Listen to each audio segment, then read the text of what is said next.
என்ன கிளாஸ் பார்க்க போகிறோம் அப்படின்னா 6th செகண்ட் டேர்மில் இருக்கக்கூடிய பாலிட்டி தேசிய சின்னங்கள் அப்படின்னு சொல்லி ஒரு டாபிக் கொடுத்துருக்காங்க. அதை நம்ம ஸ்டார்ட் பண்ண போகிறோம். இதெல்லாம் வந்து பார்த்தோம் அப்படின்னா ஜஸ்ட் ஒரு கதை தான் ஃபுல்லாகவே. இதெல்லாம் என்ன கதை அப்படின்னா வண்டி எடுத்துகிட்டு என்ன பண்ணுவோம் அப்படின்னா புகை வெளியிடாத மின்சார வண்டி எடுத்துகிட்டு போவாங்க. வாகனங்க மின்கலன்களால் இயங்கக்கூடிய புகை வெளியிடாத வண்டியை தான் எடுத்துகிட்டு என்ன பண்ண முடியும், காட்டுக்குள்ளே போகணும் நம்ம இல்லையா? ஸோ அதை மட்டும் நோட் பண்ணால் போதும். அதுக்கப்புறம் வந்து பார்த்தோம் அப்படின்னா ஒரு காட்டின் மைய அச்சு என்ன அப்படின்னு பார்த்தோன்னா புலி. காட்டோட மைய அச்சு புலி. அதுக்கப்புறம் வேற என்ன அப்படின்னா தாமரை. தாமரை இது எல்லாமே வைப்போம். இளஞ்சிவப்பு இடத்துல வந்து தாமரை வந்து இருக்கும். அதை வந்து செந்தாமரைன்னு சொல்லுவோம். அதுக்கப்புறம் வேற என்ன அப்படின்னா எக்ஸாம் பாயிண்ட் ஆஃப் வியூவில் பார்த்தோம் அப்படின்னா அதுக்கப்புறம் இங்கே கடையில் வள்ளல்களில் ஒரு ஆள் தான் வந்து பார்த்தோம்னா பேகன். பேகன் அப்படின்னு சொல்லக்கூடிய குறுநில மன்னன். இவர் தான் மயிலுக்கு போர்வை போர்த்தியவர் பேகன். சரியா? இப்போ தமிழ்நாட்டில் வந்து மயில் சரணாலயம் எங்கே இருக்குது அப்படின்னு கொஸ்டின் கேட்டாங்கன்னா புதுக்கோட்டையில் இருக்கக்கூடிய விராலிமலையில் இருக்குது. ரைட்டா? தமிழ்நாட்டில் மயில்களுக்கான சரணாலயம். மயில் வந்து நம்மளோட தேசிய பறவை. ரைட்டா? அதை ஏன் தேசிய பறவையாக சூஸ் பண்ணணும் அப்படின்னு பார்த்தோன்னா அதோட அழகும் கம்பீரமும் நிறைந்த அந்த பறவை நாடு முழுவதும் காணப்படுவதே அது தேசிய பறவையாக தேர்ந்தெடுக்கப்படுறதுக்கு ஒரு முக்கிய காரணம் அப்படின்னு சொல்றாங்க. ரைட்டா? அதுக்கப்புறம் வந்து பார்த்தோம் அப்படின்னா ஜஸ்ட் இதெல்லாம் நீங்கள் ரீட் பண்ணீங்கன்னா அப்படின்னா ஒரு கதை தான் இதெல்லாம். அதுக்கப்புறம் கங்கை நதி கேட்பாங்க. கங்கை நதியில் இந்த பாயிண்ட், கங்கை நதிப்புறத்து கோதுமை பண்டம் அப்படின்னு யாரு பாடினது அப்படின்னா பாரதியார். கங்கை நதிப்புறத்து கோதுமை பண்டம்னு பாடினது பாரதியார். ஸோ இதை தெரிஞ்சு வச்சுக்கணும். அப்புறம் கங்கையோட நீளம் எவ்வளோ அப்படின்னு கேட்டாங்கன்னா 25 கிலோமீட்டர். தொலைவிற்காயின் நீளமான நதி இதுதான். இந்தியாவோட நீளமான நதி அப்படின்னாலும் கங்கை தான். சரியா? பிரம்மபுத்திரா வந்து 2900 கிலோமீட்டர் நீளம் இருக்கு. ஆனால் இந்தியாவில் பாயக்கூடிய தொலைவு கம்மி தான். அதனால இந்தியாவின் நீளமான நதி அப்படின்னா கங்கை நதி. அடுத்து வந்து பார்த்தோம் அப்படின்னா மாம்பழம். இமாம்சந்த் முகலாய காலத்தில் மன்னர்களாக விளைவிக்கப்பட்ட சிறப்பு வகை மாம்பழம். இமாம்சந்த் அப்படின்னா முகலாய காலத்தில் மன்னர்களாக விளைவிக்கப்பட்ட ஒரு சிறப்பு வகை மாம்பழம். அதுக்கப்புறம் வந்து பார்த்தோம் அப்படின்னா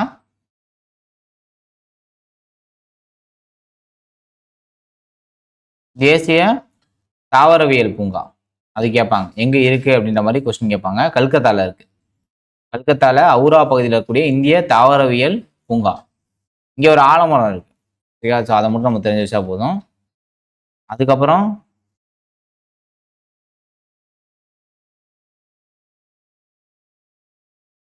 இதெல்லாம் வெறும் ஸ்டோரி. அதுக்கப்புறம் வந்து பாம்பு என்ன அப்படின்னா கருநாகம்.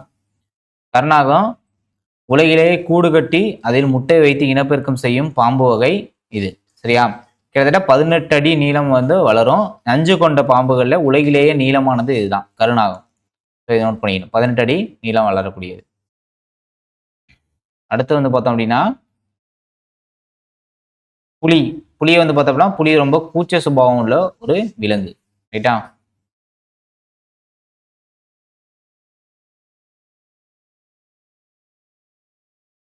அதுக்கப்புறம் ஜஸ்ட் இதுதான் ஒரு ஸ்டோரி மாதிரி இருக்கும்.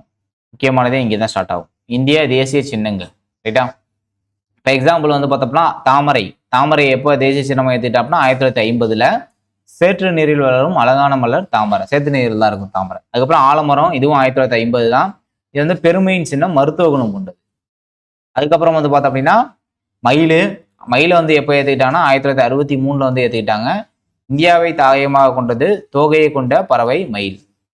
புலி வந்து 1973 பூனை இனத்தோட மிகப்பெரியது. உலகத்துல மொத்த புலிகளோட எண்ணிக்கையில 70% இந்தியாவில தான் இருக்கு. ரைட்டா? அதுக்கப்புறம் கங்கை நதி 2008. கங்கை நதி 2008. இது வந்து ஒரு வற்றாத ஆறு தெரியும். வரலாற்று புகழ்பெற்ற தலைநகரங்கள் இவ்வாற்றங்கரையில் தோன்றி செழித்தோங்கின. இதுவும் தெரிஞ்சு வச்சுக்கணும். இப்போ யானை 2010, ஆற்று ஓங்கிலும் 2010 தான். இது ரெண்டுமே சேமா வரும். யானையும் ஆற்று ஓங்கிலும். யானை அப்படின்னு ஆசியாவை தாயகமாக கொண்டது. தான் வாழும் காட்டு பிரதேசங்களை பாதுகாப்பதில் முக்கிய பங்கு வகிக்கிறது. ஆற்று ஓங்கில் 2010 தாம் வாழும் ஆற்றின் சூழல் அமைவின் நிலையை நடத்தும் விதமாக செயல்படுகிறது. அருகே வரும் உயிரினமாக உள்ளது. ரைட்டா? அடுத்து லாக்டோபேசிலஸ் 2012. இது வந்து ஒரு தோழமை பாக்டீரியா. லாக்டிக் மற்றும் பாக்டீரியங்கள் குழுவில் முக்கிய பங்கு வகிக்கிறது. அதாவது லாக்டோபேசிலஸ் வந்து பால தயிரை மாற்றக்கூடிய ஒரு பாக்டீரியா. ஸோ அது 2012 அறிமுகப்படுத்தியிருக்காங்க. அதுக்கப்புறம் மாம்பழம் 1950. வைட்டமின் ஏசிடி இதில் இருக்கும். ஏசிடி இதில் வந்து இருக்கும். சமவெளிகளில் தான் விளைவிக்கப்படுகிறது. ராஜநாகம். இப்போ பார்த்ததுதான் ராஜநாகம். ஏஃபிஃபாக்கஸ் ஆனா அப்படின்னு சொல்லுவாங்க. ரைட்டா? விஷத்தன்மை கொண்ட நீளமான பாம்பு இது. உலகிலேயே விஷத்தன்மை கொண்ட நீளமான பாம்புனா இதுதான். 18 அடி வரையும் நீளம் வரையும் வளரக்கூடியது. சரியா? இந்தியாவோட மலைக்காடுகள் மற்றும் சமவெளிகளில் காணப்படுது அப்படின்னு சொல்றாங்க. இந்த தேசிய சின்னங்கள் அரசால் ஏற்றுக்கொள்ளப்பட்ட ஆண்டுகள்லாம் கொடுத்துருக்காங்க. ஸோ அதெல்லாம் நோட் பண்ணிக்கணும். அதுக்கப்புறம் வந்து பார்த்தோம் அப்படின்னா முக்கியமான கொஸ்டின் வந்து இந்த இடத்துக்கு வந்துடும். தேசிய கொடி. சரியா? பிற தேசிய சின்னங்களை தேசிய கொடி. நம்ம தேசிய கொடி வந்து பார்த்தோம்னா 3 வண்ணங்கள்ல சம அளவில் கிடைமட்டமாக அமைந்துள்ளன. மேற்பகுதியில் உள்ள காவி நிறம். இந்த காவி நிறம் என்ன சொல்றாங்க அப்படின்னா வீரத்தையும் தியாகத்தையும் குறிக்கக்கூடியது. அப்புறம் கீழே இருக்கக்கூடிய அந்த பச்சை நிறம். பச்சை நிறம் வந்து செழுமையையும் வளத்தையும் குறிக்கக்கூடியது. இலையில இருக்கக்கூடிய அந்த வெள்ளை நிறம். வெள்ளை நிறம் நேர்மை, அமைதி, அப்புறம் தூய்மையை குறிக்கக்கூடியது. இப்போ நடுவில் இருக்கக்கூடிய அந்த கருநீல நிறம். கருநீல என்ன சொல்றாங்க அப்படின்னா அசோக சக்கரம் அறவழியையும் அமைதியையும் வலியுறுத்துகிறது. தேசிய கொடியோட நீள அகலம் அப்படின்னு கேட்டாங்கன்னா நீளம் வந்து 3, அகலம் வந்து 2. அப்போ 3:2 என்ற அப்படின்ற விதத்துல அமைஞ்சிருக்கு. அதுக்கப்புறம் பார்த்தோன்னா இதை கூட நம்ம பிசி எக்ஸாம்ல வந்து கேட்டிருந்தாங்க இந்த கொஸ்டின். ஏன்னா அப்படின்னா தமிழகத்துல மாநில இயற்கை சின்னங்கள். விலங்கு அப்படின்னா வரையாடு, பறவைனா மரகத புறா. அதே இது இந்தியாவுக்கு பார்த்தோம் அப்படின்னா மயில். விலங்கு வந்து பார்த்தோம் அப்படின்னா புலி, இங்க வரையாடு. மலர் வந்து அங்க தாமரை, இங்க செங்காந்தல் மலர். அடுத்து மரம் அப்படின்னு பார்த்தோம்னா ஆலமரம், இங்க பனைமரம். ஸோ இதெல்லாம் நோட் பண்ணிக்கணும். இந்திய தேசிய கொடியை ஆந்திராவை சேர்ந்த பெங்காலி வெங்கையா அப்படின்றவர் வடிவமைத்தார். ஆந்திராவை சேர்ந்த பெங்காலி வெங்கையா அப்படின்றவர் வடிவமைத்தாரு. விடுதலை இந்தியாவோட முதல் தேசிய கொடி தமிழ்நாட்டில் இருக்கக்கூடிய குடியாத்தம், அதாவது வேலூர் மாவட்டத்தில் நெய்யப்பட்டது. இந்தியாவோட முதல் தேசிய கொடி, விடுதலை இந்தியாவோட முதல் தேசிய கொடி குடியாத்தத்துல தான் நெஞ்சாங்க. குடியாத்தம் எங்க இருக்கு அப்படின்னா வேலூர் மாவட்டத்தில் இருக்கு. இந்த கொடியை யார் முதல்ல செங்கோட்டையில் ஏற்றினது அப்படின்னா பண்டைய ஜவஹர்லால் நேரு தான். ஆகஸ்ட் 15, 1947 செங்கோட்டையில் ஏற்றிருப்பார். அப்போ இந்த கொடி இப்போ எங்க இருக்கு அப்படின்னு பார்த்தோம்னா சென்னையில தான் இருக்கு. சென்னையில் இருக்கக்கூடிய புனித ஜார்ஜ் கோட்டை அருங்காட்சியகத்துல பொதுமக்களோட பார்வைக்கு வைக்கப்பட்டதா சொல்றாங்க. ரைட்டா? சரி, அடுத்து பார்ப்போம். இதுல வந்து மொத்தம் எத்தனை ஆரக்கால் சக்கரம்னா 24 ஆரக்கால் சக்கரம் இருக்கும். ரைட்டா? அடுத்து கொடிக்காத்த குமரன். திருப்பூர் குமரன், கொடிக்காத்த குமரன் சொல்லுவோம். திருப்பூர் குமரன் எங்க பிறந்தாருன்னா ஈரோடு மாவட்டத்தில் உள்ள சென்னிமலையில வந்து பிறந்திருப்பாரு. இவர் வந்து பார்த்தோம் அப்படின்னா 1937 வந்து காந்தியை கைது செஞ்சிருப்பாங்க. அப்போ காந்தியை கைது செஞ்சதுனால நாடு ஃபுல்லா போராட்டம்லாம் நடந்திருக்கும். ஸோ அந்த மாதிரி ஒரு போராட்டத்துல காந்தியை வந்து விடுதலை செய்ய கோரி நடந்த போராட்டத்தை திருப்பூர் குமரன் கலந்துக்கிறார். அப்ப காவல்துறையினா கடுமையான தாக்குதலுக்கு உட்பட்டுப்பட்டு உயிர் தந்தார் இவர். அப்ப உயிர் நீத்த போதும் இவர் அந்த மூர்ண கொடியை கீழே போடவே இல்லை. அதனால இவருக்கு பேர் பார்த்தீங்கன்னா கொடிக்காத்த குமரன் அப்படின்னு சொல்லுவாங்க. ரைட்டா? அப்ப இவரோட தியாகத்தை நினைவு கூறுறது இப்ப 2004 அஞ்சல் தலை வெளியிட்டிருப்பாங்க கவர்மெண்ட். சரியா? இந்திய அரசு அஞ்சல் தலை எப்போ வெளியிட்டாங்க அப்படின்னா 2004. அதுக்கப்புறம் தேசிய லட்சணை. தேசிய லட்சணை தெரியும் நமக்கு. சாரநாத் அசோகத்தினோட உச்சியில இருக்கக்கூடிய இந்த 4 முக சிங்கம் தான் தேசிய லட்சணையா ஜனவரி 26, 1950 ஏத்துக்கிறாங்க. ஜனவரி 26, 1950 தேசிய லட்சணையை ஏத்துக்கிறாங்க. இந்த தேசிய லட்சணையில மொத்தம் 2 பகுதி இருக்கும். இப்போ எக்ஸாம்பிள் வந்து பார்த்தோம் அப்படின்னா ஒரு அடிப்பகுதியில் வந்து சத்தியமேவ ஜெயதேன்னு எழுதியிருக்கும். சத்தியமேவ ஜெயதேன் அப்படின்னா வாய்மையே வெல்லும். இது வந்து முண்டக உபநிடத்துல இருந்து எடுக்கப்பட்டது. அடுத்து வந்து பார்த்தோம் அப்படின்னா தேசிய லட்சணையோட மேல் பகுதி அடிப்பகுதி 2ஆ பிரிப்பாங்க. மேல் பகுதியில் வந்து பார்த்தோம் அப்படின்னா மொத்தம் 4 சிங்கம் இருக்கும். 4 சிங்கங்கள் உருவங்கள் இருக்கும். நமக்கு 3 சிங்கம் தான் தெரியும், பின்னாடி 1 இருக்கும். அதுக்கப்புறம் வந்து பார்த்தோம் அப்படின்னா அடிப்பகுதியில் வந்து பார்த்தோம்னா 4 விலங்குகள் இருக்கும். ஒன்று யானைன்னு அப்படின்னா ஆற்றல், குதிரைனா வேகம், காளைனா கடின உழைப்பு, சிங்கம் அப்படின்னா கம்பீரம். ஸோ அந்த 4 உருவங்கள் அமைஞ்சிருக்குன்னு சொல்றாங்க. இந்த உருவங்களுக்கு இடையில தான் தர்ம சக்கரம் இருக்கும். சரியா? இந்த லட்சணை எங்க பயன்படுத்துவாங்கன்னா இந்திய அரசோட அலுவல் முறை கடித முகப்புகள்லையும் இந்திய நாணயங்கள்லையும் கடவுச்சீட்டுகள்லையும் பாஸ்போர்ட்லையும் பயன்படுத்துறதா சொல்றாங்க. ரைட்டா? அதுக்கப்புறம் அசோகர் காலத்துல சாரநாத் தூணின் உச்சியில் அமைந்திருந்த 4 சிங்கம் தற்போது எங்க இருக்கு அப்படின்னா சாரநாத் அருங்காட்சியகத்துல இருக்கு. இதை நோட் பண்ணிக்கணும். அதுக்கப்புறம் தேசிய கீதம். தேசிய கீதம் அப்படிங்கிறதுல ஜனகணமன தான். ரைட்டா? நம்ம தேசிய கீதம். இந்த தேசிய கீதத்தை யார் எழுதுனது நமக்கு தெரியும், ரவீந்திரநாத் தாகூர். இவர் வந்து வங்காள மொழியில எழுதியிருப்பார். ரைட்டா? நம்ம தேசிய கீதம் வந்து ஜனகணமன இந்தியாவின் இறையாண்மை மற்றும் ஒருமைப்பாட்டிற்கு அடையாள சின்னமாக விளங்குகிறது. இந்த பாடல் ரவீந்திரநாத் தாகூரால வங்காள மொழியில் எழுதப்பட்டது. இதோட இந்தி மொழியாக்கத்தை தான் ஏத்துக்குவாங்க. ஏன்னா இது வங்காள மொழியில் எழுதப்பட்டது. அப்ப இந்தி மொழியாக்கம் ஜனவரி 24, 1950 இந்திய அரசமைப்பு சபையால் தேசிய கீதமாக ஏற்றுக்கொள்ளப்பட்டது. என்ன லாங்குவேஜ் அப்படின்னா இந்தி மொழியாக்கத்தை. ரைட்டா? அடுத்து பார்ப்போம். அப்ப இந்த பாட்டை காங்கிரஸ் மாநாட்டில் எப்போ மாட்டாங்கன்னா 1911 டிசம்பர் 27 கல்கத்தால நடைபெற்ற காங்கிரஸ் தேசிய மாநாட்டின் போது இந்த பாடல் முதலாக பாடப்பட்டது. ரவீந்திரநாத் தாகூர் பாடியிருப்பார் 1911 ஜனகணமன பாட்டை டிசம்பர் 27 கல்கத்தா தேசிய மாநாட்டில் பாடியிருப்பார். பாடம் வந்து என்ன பண்ணணும் அப்படின்னா கிட்டத்தட்ட 52 வினாடிகள்ல பாடி முடிக்கணும். 52 வினாடிகள் தான் என்னது பாடணும். பாடும்போது எந்த ஒரு அசைவும் இல்லாம நேரா நிக்கணும் எல்லாருமே. அப்புறம் பொருள் புரிந்து சரியா பாடணும் அப்படின்னு சொல்லுவாங்க. ரைட்டா? அப்புறம் தேசிய பாடல் வந்தே மாதரம். தேசிய பாடல் அப்படின்றது வந்தே மாதரம். இதை எழுதுனது யார் அப்படின்னா பங்கிம் சந்திர சட்டர்ஜி. வந்தே மாதரம் பாடலை எழுதுனது இவர் தான். அதுக்கப்புறம் வந்து பார்த்தோம்னா தேசிய கீதத்துக்கு இணையான தேசிய பாடல் அப்படின்ற சிறப்பு இந்த பாடலுக்கு கொடுத்து இந்திய அரசியல் சட்ட நிர்ணய மன்ற தலைவரும் மேலாள் குடியரசுத் தலைவர் யார் அப்படின்னா ராஜேந்திர பிரசாத். ஸோ இவர் தான் வந்து பார்த்தீங்கன்னா 1950 ஜனவரி 24 இந்த பாடலை இது வந்து தேசிய பாடல், இந்தியாவோட தேசிய பாடல் அப்படின்னு சொல்லி அறிவிச்சது ராஜேந்திர பிரசாத். இந்த பாடல் எங்கேருந்து எடுத்தாங்க அப்படின்னா ஆனந்த மடம் அப்படின்ற நாவல்லேருந்து எடுக்கப்பட்டது. ரைட்டா? ஸோ அதுக்கப்புறம் பார்க்கலாம் தேசிய உறுதிமொழி.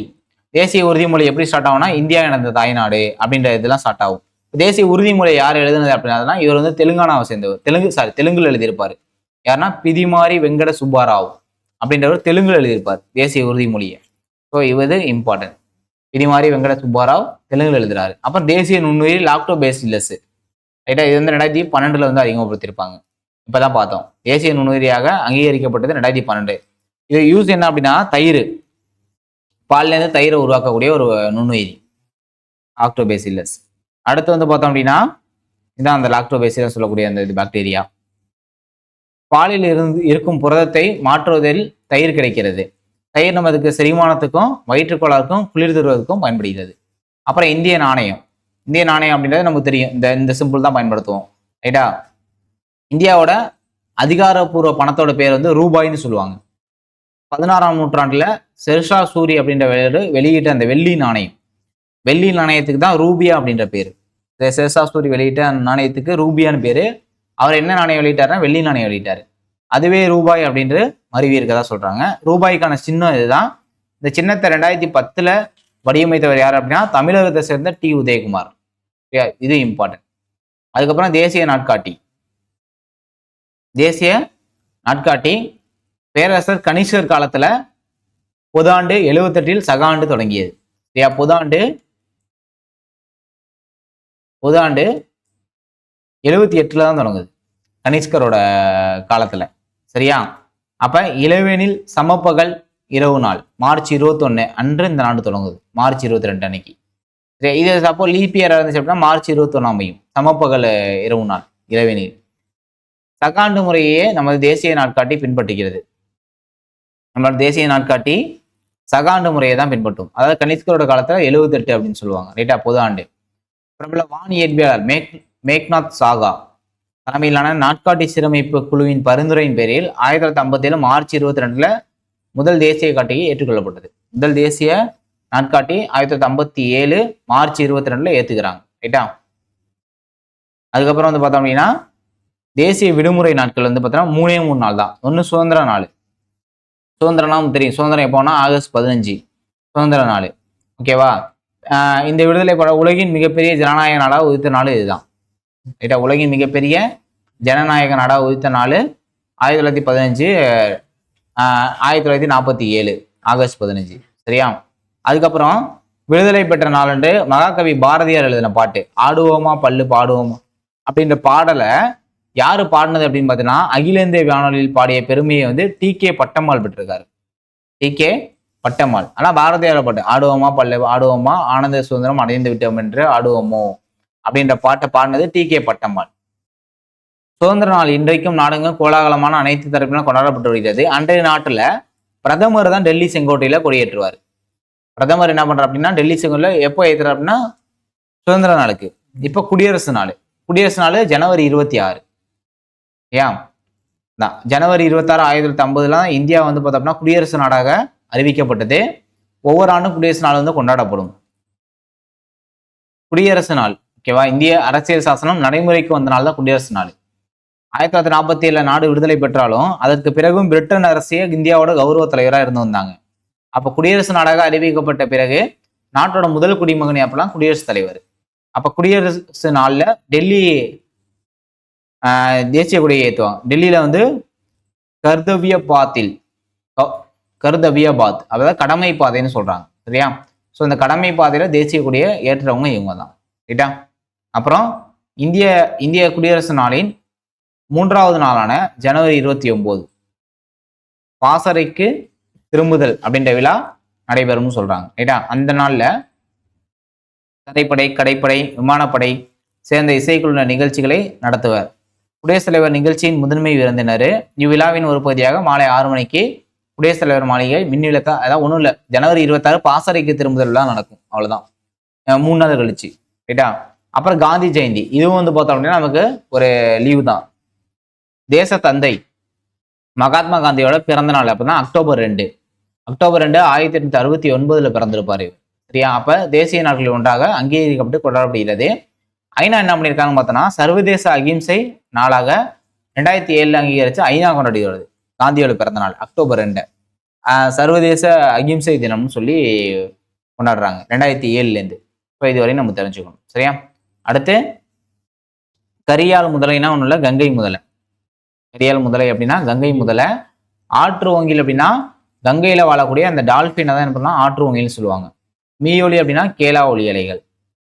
புலி, யானை, டால்பின், மயில், கருநாகம், ஆலமரம், மாம்பழம், கங்கை, தாமரை ஆகியவை இந்திய தேசிய சின்னங்கள். இந்திய அரசியலமைப்பு சபை 1947 ஜூலை 22 தான் மூவர்ண கொடிய தேசிய கொடியை ஏற்றுக்கிட்டாங்க. தேசிய கொடி, தேசிய லட்சணம், தேசிய கீதம், தேசிய பாடல் போன்றவை பிற தேசிய சின்னங்கள். விடுதலை நாள், குடியரசு நாள், காந்தி ஜெயந்தி போன்றவை முக்கிய தேசிய விழாக்கள்.